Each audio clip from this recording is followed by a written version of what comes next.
Hello friends, welcome to my YouTube channel Mania Commerce Classes. And in today's video, we are going to discuss very important and trending topic, that is Consumer Protection Act 1986 versus 2019 main highlights. So before that, do not forget to share, subscribe my YouTube channel. So let's get started. Our topic, Consumer Protection Act 1986 and 2019 main highlights. In Consumer Protection Act 1986, what are the goods and services included? Goods and services which are for the consideration purpose are included. For consideration means हम payment करें किसी चीज़ की, वो free of cost नहीं होनी चाहिए. Free and personal services यहाँ पर नहीं आएंगी. और goods and services which are included in the sales of goods act 1913 जो डिस्क्राइब की हुई है, वो गुड्स एंड सर्विसेज यहाँ पर आएंगी. सर्विसेज में बैंकिंग आ सकती है, फाइनेंशियल इंस्टीट्यूशंस आ सकते हैं हमारे. तो मेनली जो सेल्स ऑफ गुड्स एक्ट के अंदर हमने 1930 के अंदर इंक्लूड किए हैं, वो सर्विसेज वो गुड्स यहाँ पर इंक्लूडेड हो जाएंगे. एंड सर्विसेज में हमारे पास बैंकिंग आ सकता है, फाइनेंशियल इंस्टीट्यूशंस हमारे आ सकते हैं. तो मेनली कोई भी हम सर्विसेज ले रहे हैं वो यहाँ पर आ जाएगी. इन 2019 में क्या डिफरेंस आया है, ये सारे गुड्स एंड सर्विसेज तो यहाँ पर इंक्लूड होंगे ही. इसके अलावा हमारे पास इंक्लूडेड है यहाँ पर telecom and online mode of teleshopping. मतलब ऑनलाइन मोड से जितने भी तरीके से आप परचेजिंग कर रहे हो, वो सारी की सारी हमारे 2019 के अंदर इंक्लूड हो रही है. और फ्री एंड पर्सनल सर्विसेज जो है 1986 में भी एक्सक्लूडेड थी, 2019 में भी एक्सक्लूडेड है. तो मेन डिफरेंस हमारा आया क्या है कि 1986 में ऑनलाइन मोड की जितनी भी हम ट्रांजैक्शंस कर रहे थे वो इंक्लूडेड नहीं थी. बट 2019 में जितनी भी हम ऑनलाइन मोड से शॉपिंग करेंगे वो सारी की सारी यहाँ पर इंक्लूड हो जाएंगी. The next main highlights of the Consumer Protection Act is unfair trade practices.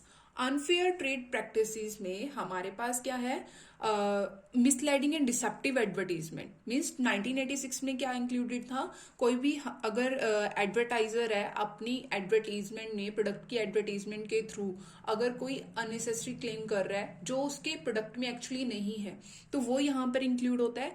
या फिर कोई गिफ्ट्स एंड प्राइजेस ऑफर कर रहा है फ्री, बट एक्चुअल में क्या है, वो फ्री गिफ्ट्स नहीं है. मतलब कि आप कोई भी अगर प्रोडक्ट परचेज कर रहे हो, उसके अंदर वो जो गिफ्ट आपको साथ में दे रहा है उसकी भी कॉस्ट इंक्लूड कर रहा है. तो वो भी किसके अंदर आते हैं, कंज्यूमर प्रोटेक्शन एक्ट के अंदर 1986 में इंक्लूडेड थे. बट 2019 में क्या चेंज आया है, इसके अंदर जो चेंज आया है वो आया है कि फेलियर टू इशू बिल और रिसिप्ट. मीन्स कि अगर कोई मैन्युफैक्चरर है, वो आपको प्रोडक्ट का बिल नहीं देता, उसकी रिसीट नहीं देता, तो वो अनफेयर ट्रेड प्रैक्टिसेस में आएंगे. या फिर वो रिफ्यूज कर देता है, मतलब जो गुड्स है आपने ली है उसको वो रिफ्यूज कर देता है विद इन 30 डेज, तो वो भी इसके अंदर आएगा. मतलब कि आप 30 डेज के अंदर अगर ऑनलाइन शॉपिंग करते हो तो आप उसको रिटर्न कर सकते हो. तो अगर वो ऐसा रिफ्यूज कर रहा है उन गुड्स को एक्सेप्ट करने की विद इन 30 डेज, वो भी अनफेयर ट्रेड प्रैक्टिसेस में है. इसके बाद डिस्क्लोजर पर्सनल इंफॉर्मेशन, या फिर जो मैन्युफैक्चरर है, सेलर है, वो आपकी पर्सनल इंफॉर्मेशन को कहीं हो डिस्क्लोज कर रहा है, तो वो भी अनफेयर ट्रेड प्रैक्टिसेस में आते हैं. So next is product liability. अब 1986 में क्या था, प्रोडक्ट लाइबिलिटी का कोई कंसेप्ट नहीं था, बट 2019 में प्रोडक्ट लाइबिलिटी का एक नया कंसेप्ट आया. No provision of product liability in 1986, but in 2019 there is a new term, that is product liability. Product liability means, product liability का मतलब क्या है,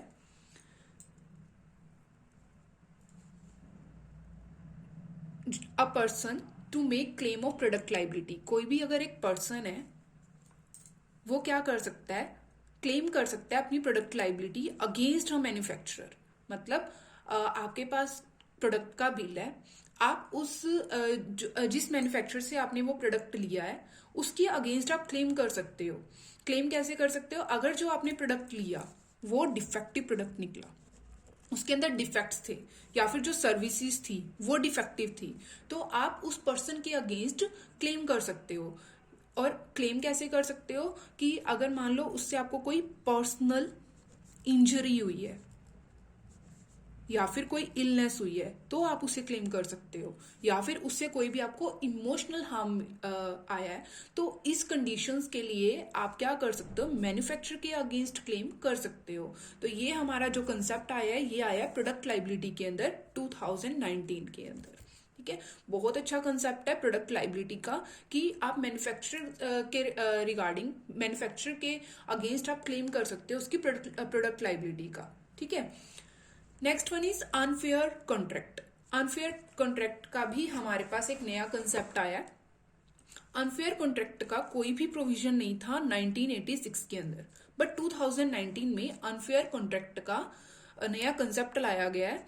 कॉन्ट्रैक्ट, अनफेयर कॉन्ट्रैक्ट क्या बोलता है, कोई भी ऐसा कॉन्ट्रैक्ट दैट को significant change in consumer rights, मतलब जिससे कंज्यूमर के राइट्स में सिग्निफिकेंट चेंज आ रहा है तो वो वाली कंडीशंस को आप यहाँ पर क्लेम कर सकते हो। अनफेयर कॉन्ट्रैक्ट में सिग्निफिकेंट चेंज कैसे आ सकता है, मान लो कोई भी मैन्युफैक्चरर है वो ब्रीच कर रहा है कॉन्ट्रैक्ट, या फिर वो आपसे अनरीजनेबल चार्ज कर रहा है, that is also called unfair contracts. या फिर वो क्या कर रहा है, without any reasonable course terminate कर रहा है, तो ये सारी की सारी टर्म्स किसके अंदर आती हैं, अनफेयर कॉन्ट्रैक्ट के अंदर आएंगी, जो कि एक नया कंसेप्ट 2019 के अंदर आया है। Clear. The next concept of 2019 is CPCs. CPCs मतलब कंज्यूमर प्रोटेक्शन काउंसिल्स। अब कंज्यूमर प्रोटेक्शन काउंसिल्स के अंदर क्या चेंज आया है, 1986 में भी हमारे पास कंज्यूमर प्रोटेक्शन काउंसिल्स थी, 2019 में भी है, but the change in 2019 and 1986 क्या है। इन 1986 जो कंज्यूमर प्रोटेक्शन काउंसिल्स थी वो क्या कर रही थी, प्रमोट कर रही थी, प्रोटेक्ट कर रही थी कंज्यूमर के राइट्स को। और जो ये कंज्यूमर प्रोटेक्शन काउंसिल्स थी ये डिस्ट्रिक्ट लेवल पर भी काम कर रही थी, स्टेट लेवल पर भी एंड नेशनल लेवल पर भी। बट 2019 के अंदर क्या चेंज आया है, now they can promote, protect and enforce the rights of consumer. अब वो एनफोर्स भी कर सकती है डिस्ट्रिक्ट लेवल पर भी, स्टेट लेवल पर भी, नेशनल लेवल पर भी। और एक और चेंज आया है कि वो एक एडवाइजरी बॉडीज बन गई है। एज एडवाइजरी बॉडीज का मतलब जो कंज्यूमर प्रोटेक्शन काउंसिल्स हैं, now they can also advise for the promotion and protection of consumer rights. अब वो क्या कर सकती है, एडवाइस भी कर सकती है, मतलब इनकी वर्किंग भी क्या हुई है, ब्रॉड हुई है। तो ये मेन चेंज था हमारा सीपीसीज का। आई होप आपको इस वीडियो में, hello friends, welcome to my YouTube channel Mania commerce classes, and in today's video we are going to discuss very important and trending topic, that is Consumer Protection Act 1986 versus 2019 main highlights. So before that, do not forget to share, subscribe my YouTube channel. So let's get started our topic, Consumer Protection Act 1986 and 2019 main highlights. In Consumer Protection Act 1986, what are the goods and services included? Goods and services which are for the consideration purpose are included. For consideration means हम payment करें किसी चीज की, वो free of cost नहीं होनी चाहिए, free and personal services यहाँ पर नहीं आएंगी। और goods and services which are included in the sales of goods act 1913 जो डिस्क्राइब की हुई है वो गुड्स एंड सर्विसेज यहाँ पर आएंगी। सर्विसेज में बैंकिंग आ सकती है, फाइनेंशियल इंस्टीट्यूशंस आ सकते हैं हमारे। तो मेनली जो सेल्स ऑफ गुड्स एक्ट के अंदर हमने 1930 के अंदर इंक्लूड किया है वो सर्विसेज, वो गुड्स यहाँ पर इंक्लूडेड हो जाएंगे। एंड सर्विसेज में हमारे पास बैंकिंग आ सकता है, फाइनेंशियल इंस्टीट्यूशंस हमारे आ सकते हैं। तो मेनली कोई भी हम सर्विसेज ले रहे हैं वो यहाँ पर आ जाएगी। इन 2019 में क्या डिफरेंस आया है, ये सारे गुड्स एंड सर्विसेज तो यहाँ पर इंक्लूड होंगे ही, इसके अलावा हमारे पास इंक्लूडेड है यहाँ पर telecom and online mode of teleshopping. मतलब ऑनलाइन मोड से जितने भी तरीके से आप परचेजिंग कर रहे हो वो सारी की सारी हमारे 2019 के अंदर इंक्लूड हो रही है। और फ्री एंड पर्सनल सर्विसेज जो है 1986 में भी एक्सक्लूडेड थी, 2019 में भी एक्सक्लूडेड है। तो मेन डिफरेंस हमारा आया क्या है कि 1986 में ऑनलाइन मोड की जितनी भी हम ट्रांजैक्शंस कर रहे थे वो इंक्लूडेड नहीं थी, बट 2019 में जितनी भी हम ऑनलाइन मोड से शॉपिंग करेंगे वो सारी की सारी यहाँ पर इंक्लूड हो जाएंगी। The next main highlights of the Consumer Protection Act is unfair trade practices.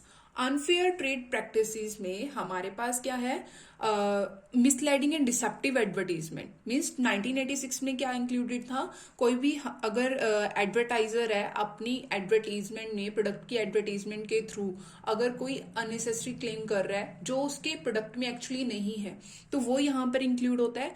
या फिर कोई गिफ्ट्स एंड प्राइजेस ऑफर कर रहा है फ्री, बट एक्चुअल में क्या है वो फ्री गिफ्ट्स नहीं है, मतलब कि आप कोई भी अगर प्रोडक्ट परचेज कर रहे हो उसके अंदर वो जो गिफ्ट आपको साथ में दे रहा है उसकी भी कॉस्ट इंक्लूड कर रहा है, तो वो भी किसके अंदर आते हैं, कंज्यूमर प्रोटेक्शन एक्ट के अंदर 1986 में इंक्लूडेड थे। बट 2019 में क्या चेंज आया है, इसके अंदर जो चेंज आया है वो आया है कि फेलियर टू इशू बिल और रिसिप्ट मीन्स कि अगर कोई मैन्युफैक्चरर है वो आपको प्रोडक्ट का बिल नहीं देता, उसकी रिसीट नहीं देता, तो वो अनफेयर ट्रेड प्रैक्टिसेस में आएंगे। या फिर वो रिफ्यूज कर देता है, मतलब जो गुड्स है आपने ली है उसको वो रिफ्यूज कर देता है विद इन 30 डेज, तो वो भी इसके अंदर आएगा। मतलब कि आप 30 डेज के अंदर अगर ऑनलाइन शॉपिंग करते हो तो आप उसको रिटर्न कर सकते हो।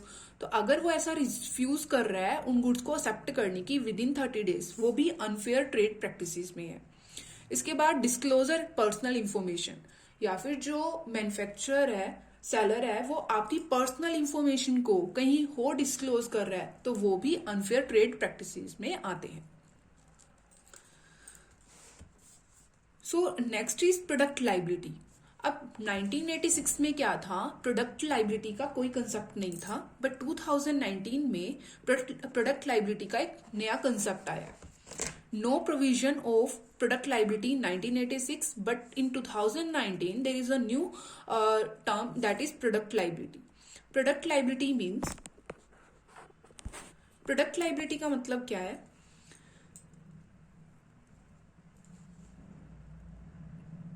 a person to make claim of product liability। कोई भी अगर एक पर्सन है वो क्या कर सकता है, क्लेम कर सकता है अपनी product liability against a manufacturer. मतलब आपके पास प्रोडक्ट का बिल है, आप उस जिस मैन्युफैक्चरर से आपने वो प्रोडक्ट लिया है उसके अगेंस्ट आप क्लेम कर सकते हो।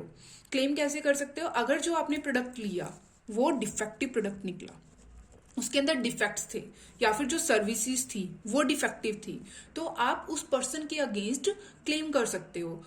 और क्लेम कैसे कर सकते हो कि अगर मान लो उससे आपको कोई पर्सनल इंजरी हुई है या फिर कोई इलनेस हुई है तो आप उसे क्लेम कर सकते हो, या फिर उससे कोई भी आपको इमोशनल हार्म आया है तो इस कंडीशंस के लिए आप क्या कर सकते हो, मैन्युफैक्चरर के अगेंस्ट क्लेम कर सकते हो। तो ये हमारा जो कंसेप्ट आया है ये आया प्रोडक्ट लाइबिलिटी के अंदर 2019 के अंदर।